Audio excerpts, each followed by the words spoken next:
नमस्कार साथियों। एक बहुत ही फेमस मुहावरा है, आंख में धूल झोंकना। अब आंख में धूल झोंकने की हम बात क्यों कर रहे हैं, तो आपको बता दें कि भारतीय जनता पार्टी ने एक बार फिर से देश के लोगों और प्रदेश के लोगों को आंख में धूल झोंकने का काम किया है। और आंख में धूल झोंकने की अगर किसी को ट्रेनिंग लेनी है तो भारतीय जनता पार्टी से ही ले सकता है, क्योंकि इतनी सफाई से और इतनी बारीकी से आंख में धूल झोंकने की अगर किसी ने पक्की ट्रेनिंग ली है तो सिर्फ और सिर्फ भारतीय जनता पार्टी ने ही ली है। बाकी इसके अलावा किसी के पास इस प्रकार की ट्रेनिंग नहीं है कि आंख में धूल भी झोंक लो और लोगों को समझ में भी नहीं आए। आपको बता दें कि उत्तर प्रदेश के गोंडा जिला का एक कैसरगंज लोकसभा है, जो आज पिछले कई महीनों से काफी चर्चा में है कैसरगंज। और वहां के वर्तमान के सांसद हैं बृजभूषण सिंह। वही बृजभूषण सिंह जो महिला पहलवानों के यौन शोषण के आरोपी हैं। और वो जब महिला पहलवानों के यौन शोषण के आरोपी बने, उसके बाद से ही जिस प्रकार से भाजपा की किरकिरी होने लगी और इस चीज पे लगातार सवाल उठने लगा कि भारतीय जनता पार्टी के नेता लगातार जिस प्रकार से यौन शोषण में, बलात्कार में, भ्रष्टाचार में सम्मिलित पाए जा रहे हैं और उसके बावजूद भी उनको प्रत्याशी बनाया जा रहा है, उनको विधायक बनाया जा रहा है, उनको सांसद बनाया जा रहा है। लेकिन बहुत बड़ा विरोध था यहाँ पे बृजभूषण सिंह का पूरे देश के लोगों और प्रदेश के लोगों द्वारा कि बृजभूषण सिंह उन महिला पहलवानों का यौन शोषण किया है, जो महिला पहलवान हमारे देश का नाम पूरे दुनिया में जाकर के रोशन करती हैं, देश के बाहर जाकर के भारत का झंडा गाड़ते हैं, वहां से झंडा गाड़ कर आते हैं, तो कहीं ना कहीं हमारे देश का सम्मान बढ़ता है। और उन बेटियों के साथ इस प्रकार से अत्याचार होता है, उनके यौन शोषण किया जाता है। और जब वो महिला पहलवान धरना देती हैं, आरोपी को पकड़ने की बात करती हैं, आरोपी को गिरफ्तार करने की बात करती हैं, तो ये भारतीय जनता पार्टी की सरकार उस पे एकदम से मौन रहती है, बल्कि उन महिला पहलवानों को ही घसीटा और लपेटा जाता है। आपको बता दें कि बृजभूषण सिंह कैसरगंज से लगातार 6 बार के सांसद हैं। एक बार सिर्फ चुनाव हारे हैं, 7 बार चुनाव लड़े, जिसमें एक बार हारे, 6 बार वो विजय रहे। और एक बार फिर से अपने टिकट की मांग लगातार मांग कर रहे थे कि हमें टिकट मिलना चाहिए, हमारा टिकट काटने की किसी के पास हैसियत नहीं है, क्योंकि बाहुबली नेता है, बड़े नेता हैं।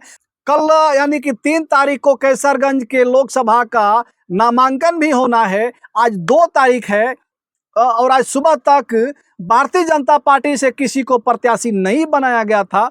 लेकिन अभी अभी खबर आ रही है कि भारतीय जनता पार्टी से एक प्रत्याशी चुन लिया गया है, लेकिन बृजभूषण सिंह को टिकट नहीं मिला है। वहां से प्रत्याशी किसी और को बनाया गया है, लेकिन प्रत्याशी जिसे बनाया गया है, देखने की बात यह है कि वह कौन सा व्यक्ति है जो बृजभूषण सिंह के सामने जाकर के चुनाव लड़ने का हिम्मत कर रहा है। तो आपको बता दें कि वर्तमान के उत्तर प्रदेश कुश्ती संघ के अध्यक्ष और पूर्व के भारतीय कुश्ती संघ के उपाध्यक्ष करण भूषण सिंह को भारतीय जनता पार्टी ने कैसरगंज से प्रत्याशी बना दिया है। तो करण भूषण सिंह है कौन, हम आपको बता दें कि 13 दिसंबर 1990 को इनका जन्म हुआ और करण डबल ट्रैप शूटिंग के नेशनल खिलाड़ी रह चुके हैं। करण ने अपने पिता के नंदनी कॉलेज से ग्रेजुएशन भी किया है और ऑस्ट्रेलिया से बिजनेस मैनेजमेंट की पढ़ाई भी किया है। और करण भूषण सिंह के 2 बच्चे हैं, जिसमें एक बेटा और एक बेटी है। ये तो साफ हो गया। लेकिन करण भूषण सिंह के पिता का क्या नाम है, अगर ये जानना चाहते हैं तो हम आपको बता दें कि करण भूषण सिंह के पिता का नाम है बृजभूषण सिंह। वही बृजभूषण सिंह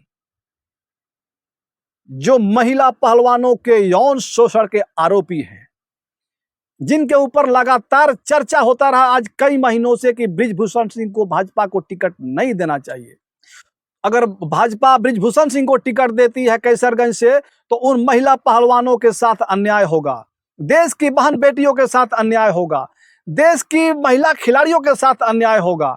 जिस प्रकार से उन महिला पहलवानों ने इन पे आरोप लगाया कि हमारे साथ बृजभूषण सिंह ने यौन शोषण किया है, और इस चीज का आरोपी होने के बाद बृजभूषण सिंह ने अपने भारतीय कुश्ती संघ के अध्यक्ष पद से इस्तीफा भी दे दिया।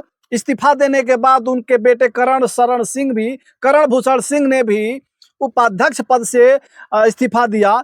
और अब बता दें कि करण भूषण सिंह पहली बार कोई चुनाव लड़ रहे हैं और उनको पहली बार किसी चुनाव को लड़ने का एक मौका मिला है, और वो भी मौका तब मिला है जब उनके पिता बृजभूषण सिंह के ऊपर महिला पहलवानों के यौन शोषण का आरोप लगा है।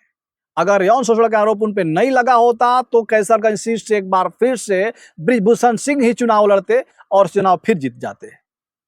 अब सबसे बड़ा सवाल यह है कि इतना विरोध होने के बाद, इतना किरकिरी होने के बाद, इतना भाजपा पे सवाल उठने के बाद भी भाजपा को ऐसी कौन सी मजबूरी आई कि बृजभूषण सिंह को टिकट न दे करके उनके बेटे को ही टिकट दे दिया। करण भूषण जीते या बृजभूषण जीते, बात तो एक ही है। इस पे भी हम थोड़ा जानने का प्रयास करें कि आखिर किसी और को टिकट ना मिलके उनके बेटे को ही टिकट क्यों मिला। और इसका कारण क्या आप बता दें कि जो कैसरगंज का लोकसभा सीट है उसके आसपास लगभग 6-7 सीटों पे बृजभूषण सिंह का बहुत बड़ा प्रभाव है। वहां पे क्षत्रिय समाज के जो लोग हैं, राजपूत समाज के जो लोग हैं, वो बृजभूषण सिंह को दिलो जान से चाहते हैं, दिलो जान से मानते हैं।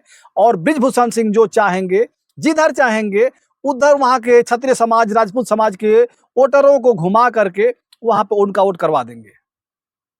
और इसी चीज को देखते हुए भारतीय जनता पार्टी ने उनके बेटों को टिकट दिया है। अभी आपने देखा होगा जिस प्रकार से पूरे प्रदेश और देश के राजपूत समाज के लोगों ने, ठाकुर समाज के लोगों ने भारतीय जनता पार्टी का विरोध करते हुए, उनका एक अभी चौपाई बड़ा फेमस हो रही थी कि रघुकुल रीत सदा चली आई, प्राण जाए पर बचन न जाई। इस चौपाई को बोलते हुए पूरे ठाकुर समाज के लोग, पूरे राजपूत और क्षत्रिय समाज के लोग पूरे देश और प्रदेश में एक भारतीय जनता पार्टी के खिलाफ मोर्चा खोल दिया है। और भारतीय जनता पार्टी के विपक्ष में जो भी प्रत्याशी मजबूत है उनको वोट देने का अपील करता रहा है। आपको देखने को भी मिला होगा सहारनपुर से लेकर गाजियाबाद तक जिस प्रकार से ठाकुर समाज के लोगों ने भाजपा के विपक्ष में वोट देने की अपील किया, जिसकी वजह से आप लोगों ने देखा होगा कि राजनाथ सिंह और उत्तर प्रदेश के मुख्यमंत्री आदित्यनाथ योगी जी लगातार कई रैलियां करके, महापंचायत करके लोगों को समझाने का प्रयास किए कि आप लोग हमारे पार्टी का विरोध न करिए, हम लोगों का विरोध नहीं करिए, हम आपके समाज के हैं, हम आपके हित की बात करते हैं। लेकिन उसके बावजूद भी वहां के जो राजपूत और क्षत्रिय समाज के लोग रहे, वो यही बोलते हुए दिखाई दिए कि आप लोग शांत रहिए, यहाँ पे मान और सम्मान की बात है, यहाँ पे स्वाभिमान की बात है। एक बार फिर से वही चौपाई दोहराए लोग कि रघुकुल रीत सदा चली आई, अब प्राण जाए पर बचन न जाई। आप कुछ भी कह लीजिए माननीय मुख्यमंत्री जी, माननीय रक्षा मंत्री जी, लेकिन हम वही करेंगे जो हमें ठीक लगेगा। जब मुख्यमंत्री का चुनाव होगा तो आप लोग आइएगा, आपका स्वागत है। लेकिन इस प्रधानमंत्री के चुनाव में हम कहीं ना कहीं भारतीय जनता पार्टी और मोदी सरकार के खिलाफ हैं, और मोदी जी को इस बार हम इस देश से हरा करके विपक्ष की सरकार बनाने का काम करेंगे, इंडिया गठबंधन की सरकार बनाने का काम करेंगे।